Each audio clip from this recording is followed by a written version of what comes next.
கர்த்தருடைய பரிசுத்த நாமத்துக்கு ஸ்தோத்திரம்.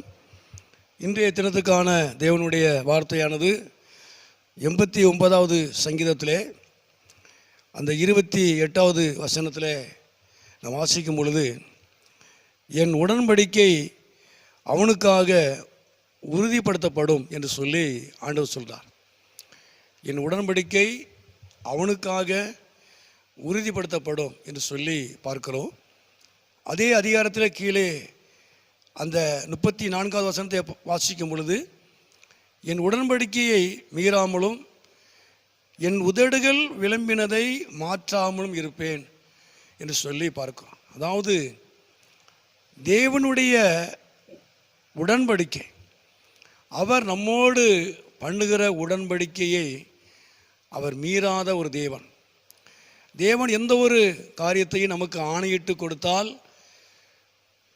நிச்சயமாகவே அதை நிறைவேற்றுவார். அவர் நாமத்தை அவர் மகிமைப்படுத்துவார்.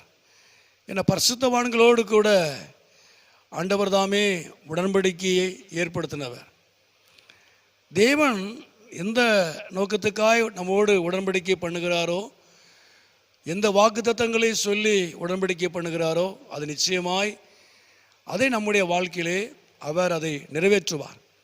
ஆகவே தான் என் உடன்படிக்கையை நான் மீறாமலும் என்று ஆண்டவர் சொல்கிறார். அவர் பண்ணின உடன்படிக்கையை அவர் மீறுவதில்லை. அவர் ஆணையிட்டு சொல்லுகிற எந்த ஒரு காரியத்தை மீறுவதில்லை. அவர் சொல்லுகிற காரியத்தை அவர் அப்படியே நிறைவேற்றுகிறவர். அவருடைய வார்த்தை ஒருபோதும் மாறாது. அவர் நம்மோடு பண்ணுகிற உடன்படிக்கை ஒருபோதும் மாறுவதில்லை. ஆகவே என் உடன்படிக்கை அவனுக்காக உறுதிப்படுத்தப்படும். என் உடன்படிக்கை நான் தெரிந்து கொள்ளப்பட்டவனுக்காக உறுதிப்படுத்தப்படும். கர்த்தர் நம்மோடு உடன்படிக்கை பண்ணுகிறார். அப்போ உடன்படிக்கை பண்ண தேவன் தொடர்ந்து கீழே நம்ம வாசிக்கும் பொழுது 29வது வசனத்தை வாசிக்கும் பொழுது, அவன் சந்ததி என்றென்றைக்கும் நிலைத்திருக்கும் என்று சொல்கிறார். அவனுடைய சந்ததி. அப்போ ஆண்டவர் நம்மோடு உடன்படிக்கை பண்ணுகிறது மாத்திரமல்ல, என்ன உடன்படிக்கை பண்ணுகிறார் அப்படின்னா, நம்முடைய சந்ததியை அவர் என்றென்றைக்கும் நிலைத்திருக்க பண்ணுகிறவர், நிலைநிறுத்துகிற ஒரு தேவன். அவன் சந்ததி என்றென்றைக்கும் நிலைத்திருக்கவும் என்று சொல்லி பார்க்கிறோம்.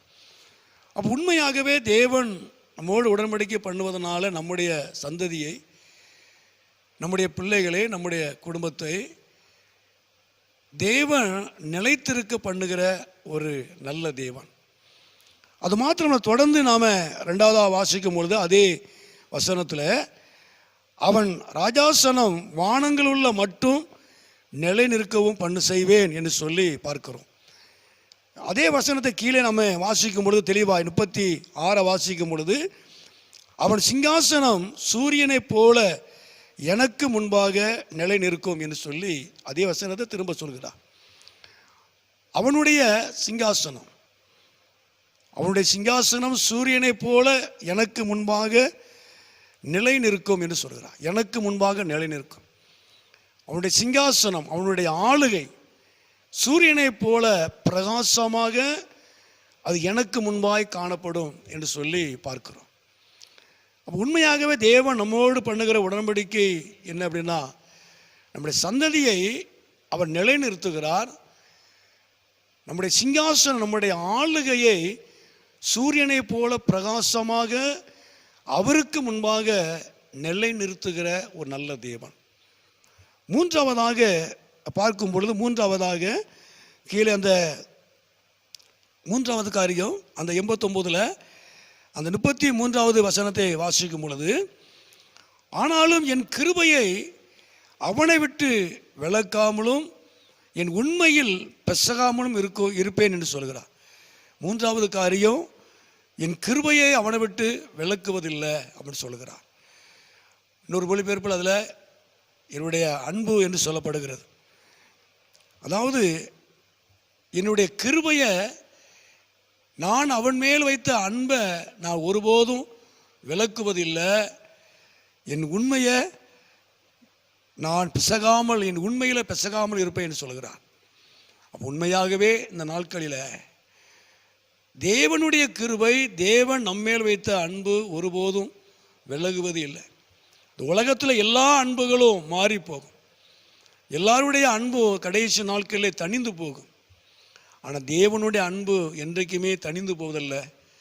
தேவனுடைய அன்பு என்றைக்குமே நிலைத்திருக்கும். ஆகவே எல்லாம் விலகி போனாலும் தேவனுடைய கிருபை ஒருபோதும் விலகாது. எல்லா அன்பு நாட்களே நம்மை விட்டு விலகி போனாலும் தேவனுடைய அன்பு விலகாமல் அவர் நம்மேல் வைத்திருக்கிற கிருபை, அவர் நம்மேல் வைத்திருக்கிற அன்பானது அது நிலைத்திருக்கும், அது விலகுவதில்லை என்று அவர் சொல்லுகிறார். உண்மையாகவே நாட்களில் அவர் நம்மோடு கூட அவர் உடன்படிக்கை பண்ணியிருக்கிறார். அவருடைய உடன்படிக்கையை அவர் உறுதிப்படுத்துகிறார். எப்படி உறுதிப்படுத்துகிறார் என்று சொன்னால், நம்முடைய சந்ததியை அவர் நிலைநிறுத்துகிறார். நம்முடைய சிங்காசனத்தை, நம்முடைய ஆளுகையை சூரியனை போல பிரகாசமாய் அவருக்கு முன்பாக நிலைநிறுத்துகிறார். மூன்றாவது, அவர் நம்மேல் வைத்திருக்கிற கிருபை, நம்மேல் வைத்திருக்கிற தேவ அன்பு ஒருபோதும் விலகுவதில்லை என்று சொல்லி வேதத்தில் வாசிக்கிறோம். உண்மையாகவே தேவன் நமக்கு நல்லவர், நன்மை செய்கிற ஒரு நல்ல தேவன். ஜெபம்.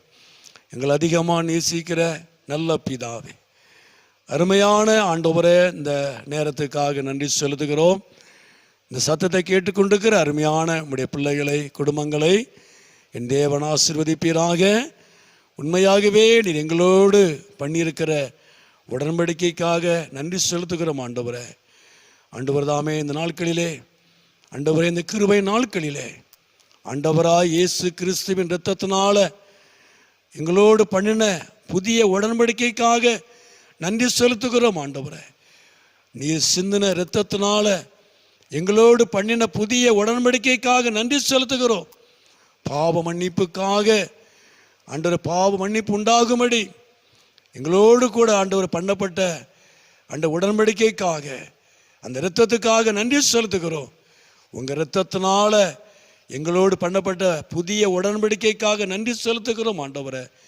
உண்மையாக உம்முடைய உடன்படிக்கை ஒருபோதும் மாறாது ஆண்டவரே. அதை உறுதிப்படுத்துகிறவர், எங்கள் சந்ததியை நிலைநிறுத்துகிறவர், நிலைத்திருக்க பண்ணுகிறவர் ஆண்டவரே. எங்களுடைய ஆளுகையை, எங்களுக்கு உண்டான காரியத்தை சூரியனை போல பிரகாசமாய் உமக்கு முன்பாய் நிலைநிறுத்துகிற தேவன், நிலைக்க பண்ணுகிற தேவன். உம்முடைய கிருபை, உம்முடைய அன்பு ஒருபோதும் விலகாது. அருமையான உம்முடைய பிள்ளைகளை, குடும்பத்தை தேவன் ஆசீர்வதிப்பீராக. உம்முடைய நாமத்தை மகிமைப்படுத்தும். எல்லாருடைய வாழ்க்கையிலே நன்மையும் கிருபையும் தொடர்வதாக. இயேசுவின் நாமத்தில் ஜெபிக்கிறோம் நல்ல பிதாவே. ஆமேன், ஆமேன்.